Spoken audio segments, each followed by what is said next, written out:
Assalamualaikum dan salam sejahtera. Hari ini kita berjumpa lagi. Teacher akan bincangkan tajuk baru hari ini iaitu tajuk haiwan pelajaran tahun 4. Cikgu perkenalkan Cikgu Subiha binti Syuib, guru sekolah rendah daripada Sekolah Kebangsaan Taman Uda.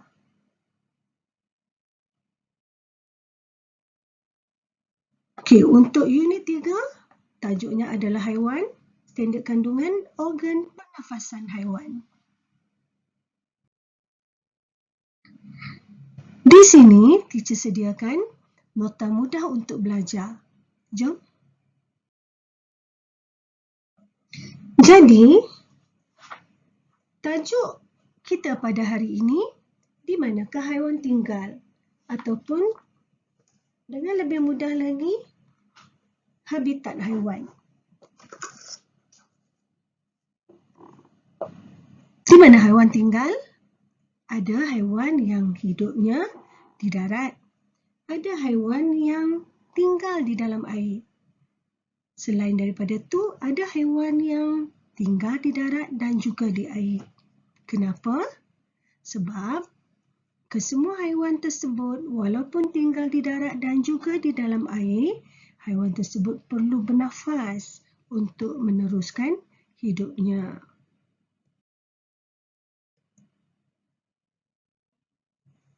Okey, kita nak bincang yang seterusnya adalah berkaitan dengan organ pernafasan haiwan. Jadi, ada 4 organ pernafasan haiwan, iaitu peparu, spiracle, insang dan juga kulit lembap. Selain daripada 4 organ tersebut, ada ke tak lagi organ pernafasan haiwan yang lain? Jawapannya, organ pernafasan haiwan yang lain, peparu dan juga kulit lembap. Masih sama, cuma haiwan tersebut special sikit. Haiwan tersebut mempunyai 2 organ pernafasannya. Okey, kita boleh lihat yang pertama. Sambil-sambil tu, kamu boleh rujuk di dalam buku teks kamu, muka surat 54. Kita nak bincang organ pernafasan haiwan yang pertama, iaitu peparu. Jadi kita tahu, haiwan menyedut oksigen dan juga membebaskan gas karbon dioksida. Kebiasaannya kita boleh lihat haiwan yang hidup di darat bernafas menggunakan peparu. Tetapi kita tidak boleh katakan hanya haiwan yang hidup di darat sahaja yang bernafas menggunakan peparu. Kita akan bincangkan sebentar lagi. Sekarang kita lihat contoh. Haiwan yang bernafas menggunakan peparu ialah lembu. Kamu boleh lihat di sini. Baik. Kamu boleh lihat di sini di mana peparu terdapat pada seekor lembu. Okey. Seterusnya, ini adalah peparu lembu tersebut. Okey, apa haiwan lain selain daripada lembu? Okey, gajah. Gajah juga merupakan antara haiwan yang hidup di darat yang bernafas menggunakan peparu. Selain daripada gajah, monyet. Boleh semua? Sekarang tugasan kamu nyatakan selain daripada ketiga-tiga jenis haiwan yang telah teacher berikan. Kamu cari lagi 5 contoh haiwan lain yang tinggal di darat yang bernafas menggunakan peparu. Macam yang teacher janjikan tadi, kita nak bincang pula. Kita dah katakan tadi, tidak semua haiwan yang hidup di darat bernafas menggunakan peparu. Ada juga haiwan yang hidup di air tetapi menggunakan peparu sebagai organ pernafasannya. Contoh adalah seperti ikan paus. Ikan paus walaupun hidup di dalam air, tetapi ikan paus perlu timbul ke permukaan air untuk menyedut oksigen. Jadi bila dia dah sedut oksigen tadi, barulah dia akan menenggelamkan dirinya ke dalam air semula. Apa akan berlaku sekiranya ikan paus tidak berbuat demikian? Jawapannya, ikan paus akan mati sebab tidak boleh bernafas. Faham semua? Boleh kamu cari haiwan lain yang tinggal di dalam air tetapi bernafas menggunakan peparu. Seterusnya, yang kedua adalah haiwan yang bernafas menggunakan spiracle. Jadi, kamu boleh lihat haiwan seperti serangga bernafas menggunakan spiracle. Di mana bahagian spiracle yang terdapat pada seekor serangga? Spiracle terdapat di bahagian abdomennya, iaitu di bahagian belakangnya. Jadi, kita boleh lihat contoh haiwan daripada kumpulan serangga yang mempunyai 3 pasang kaki yang ada kepala dan bahagian belakangnya. Okey, kamu boleh lihat di sini. Okey. Okey, bagi seekor belalang, ini adalah abdomennya, ya. Dan pada abdomennya terdapat spiracle. Ya, pada abdomennya terdapat spiracle. Haiwan lain contohnya seperti lipas. Selain daripada lipas, rama-rama. Selain daripada rama-rama, ulat beluncas juga merupakan haiwan yang bernafas menggunakan spiracle. Jadi, kamu boleh lihat spiracle yang terdapat pada seekor ulat beluncas seperti ini. Boleh kamu nyatakan haiwan-haiwan lain selain daripada keempat-empat haiwan yang teacher telah tunjukkan kepada kamu? Sebagai tugasan kamu hari ini. Baik. Sekarang, kita akan lihat organ pernafasan haiwan yang ketiga, iaitu insang. Kebiasaannya, haiwan yang tinggal di air menggunakan insang. Kebanyakannya. Tetapi, ada juga haiwan yang tinggal di air tetapi tidak bernafas menggunakan insang. Contohnya, seperti kita bincangkan di slide sebelum ini, iaitu ikan paus. Faham semua? Sekarang, kita boleh lihat ikan dan insang yang terdapat pada seekor ikan. Jadi, inilah bahagian insang pada seekor ikan. Insang inilah yang menolong ikan untuk bernafas. Apa berlaku sekiranya ikan tiada insang? Baik. Seterusnya, sotong. Sotong juga bernafas menggunakan insang. Ketam juga merupakan haiwan yang bernafas menggunakan insang. Cuba kamu cari 3 jenis haiwan lain yang bernafas menggunakan insang sebagai tugasan kamu. Baik. Kita tengok yang seterusnya, yang keempat. Haiwan yang bernafas menggunakan kulit lembap sebagai organ pernafasannya. Jadi, kita boleh lihat di sini haiwan seperti cacing bernafas menggunakan kulit lembap. Kamu boleh lihat bahagian kulit lembap yang terdapat pada seekor cacing. Ya, kita boleh tengok kulit cacing ni berada dalam keadaan lembap. Sekiranya kulit cacing kering, apa berlaku pada cacing? Bolehkah cacing tersebut bernafas menggunakan kulitnya? Cuba kamu fikirkan. Baik, kita boleh lihat haiwan lain selain daripada cacing yang bernafas menggunakan kulit lembap. Yang ini. Ini adalah pacat. Pacat, kulit dia lembap dan dia hidup di persekitaran yang lembap. Atas rumput. Pacat makan apa? Pacat isap darah kan?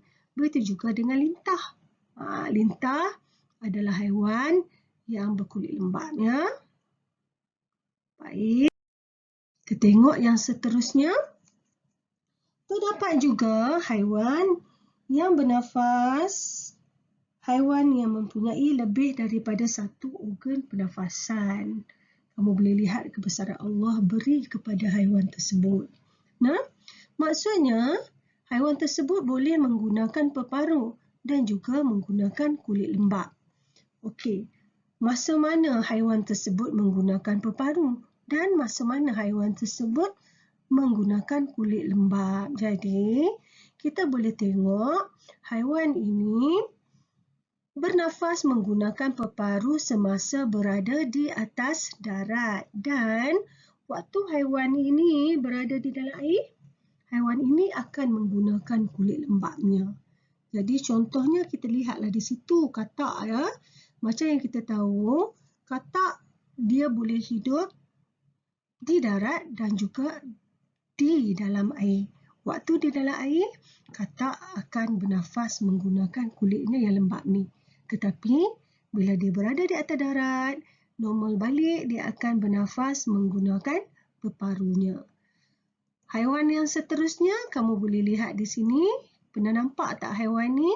Haiwan ni berwarna gelap. Lepas tu kita boleh tengok bulat-bulat ataupun bertumpuk dengan warna kuning. Jadi, kamu kena kenal betul-betul dengan nama haiwan ini.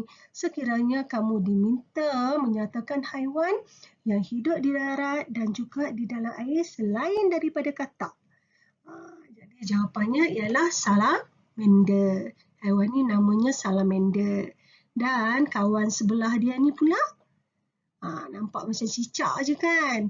Jadi, boleh kata satu keturunan dia juga. Namanya adalah newt. N-E-W-T. Okey, kita teruskan. Yang ada kesinambungan juga berkaitan tentang organ pernafasan tadi. Unit yang seterusnya kita akan bincang tentang haiwan vertebrata dan juga invertebrata. Baik, kamu lihat di sini. Vertebrata dan invertebrata. Okey, apa yang perlu kamu tahu?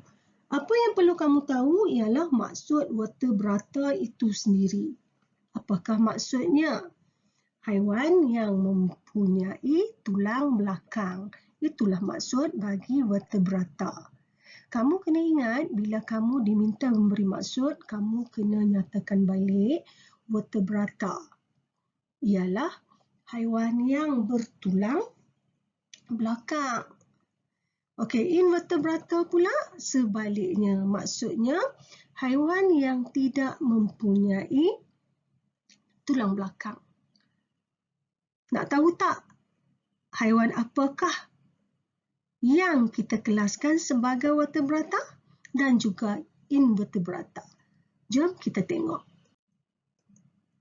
Okey, haiwan vertebrata ni contohnya apa tu? Singa.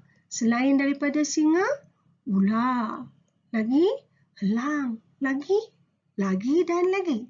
Banyak contoh-contoh yang kamu boleh berikan. Kita tengok yang seterusnya. Okey, haiwan vertebrata kamu boleh rujuk di dalam buku teks kamu muka surat 59. Jadi, kamu boleh lihat pada bahagian yang berwarna merah. Contohnya kuda, inilah tulang belakang dia. Okey, burung, ini tulang belakang dia. Ikan, ini tulang belakang dia ya. Begitu juga dengan katak, ini adalah tulang belakang bagi seekor katak dan juga kura-kura. Boleh kamu ingat? Okey. Boleh kamu nyatakan contoh-contoh lain selain daripada 5 contoh yang diberikan di dalam buku teks ini? Baik.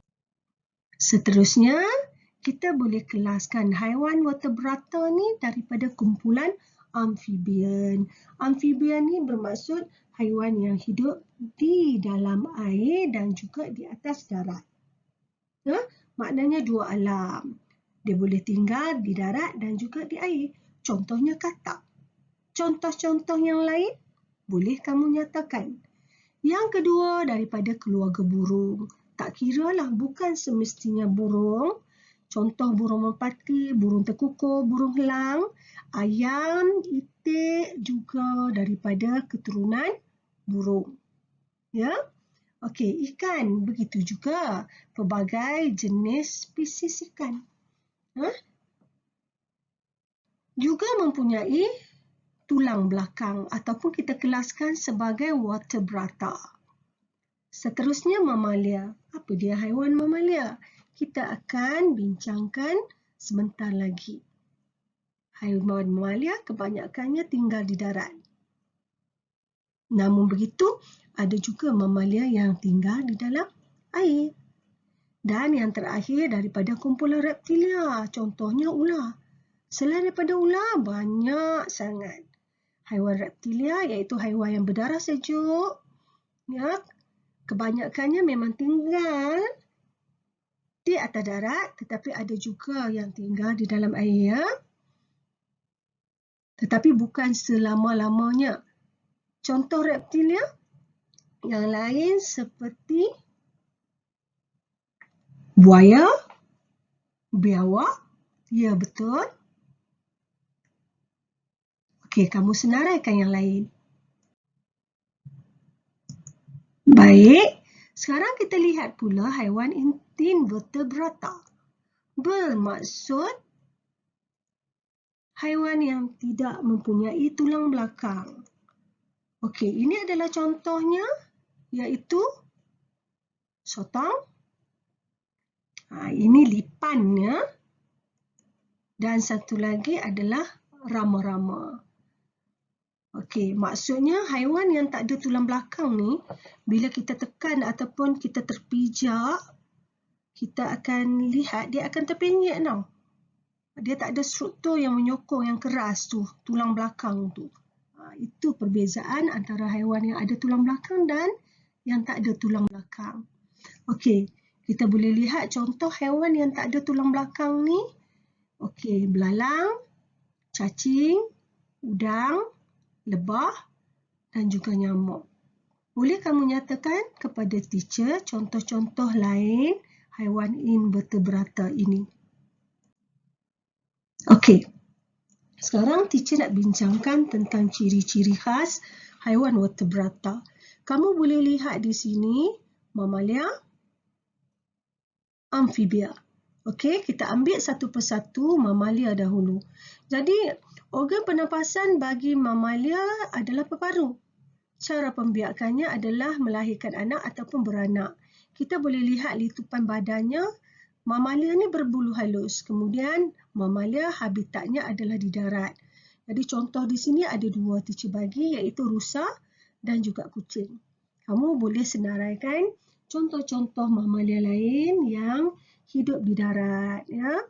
Dan walau bagaimanapun kamu harus ingat, teacher dah bincangkan sebentar tadi, selain daripada mamalia hidup di darat, terdapat sebilangan kecil mamalia yang hidup di dalam air. Contoh yang kita telah bincang tadi adalah ikan paus dan juga dolphin. Okey, kita tengok the next one iaitu amfibia. Okey, amfibia ni kita boleh katakan sebagai haiwan yang hidup di darat dan juga di air. Ya.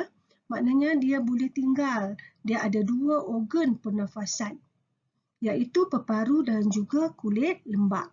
Cara pembiakannya adalah bertelur, litupan badannya, kulit lembap, habitat darat dan juga air, contoh katak dan juga sesilia.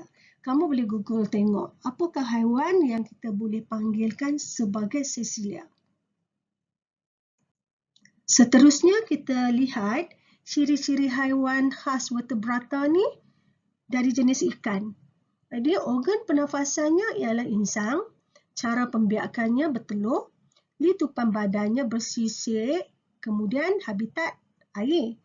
Contoh ikan puyuh, ikan mas dan berbagai jenis yang kita telah bincangkan tadi. Kamu boleh senaraikan apakah contoh-contoh lain hidupan yang kita boleh kategorikan dalam ikan. Boleh semua? Okey. Burung. Organ pernafasannya adalah peparu. Cara pembiakannya adalah bertelur. Di tupan badan, berbulu pelepah. Kamu nampak di sini kan bila kita tengok daripada jenis burung, berbeza dengan mamalia. Kalau mamalia tadi berbulu halus, tetapi burung berbulu pelepah. Habitatnya adalah di darat, contoh seperti ayam dan burung bangau. Boleh kamu berikan contoh kepada teacher macam mana rupanya bulu pelepah dan bulu halus? Cuba dapatkan gambar-gambar rajah untuk kamu jadikan sebagai contoh. Okey. Dan yang terakhir adalah reptilia. Bila kita sebut reptilia, organ pernafasannya adalah peparu.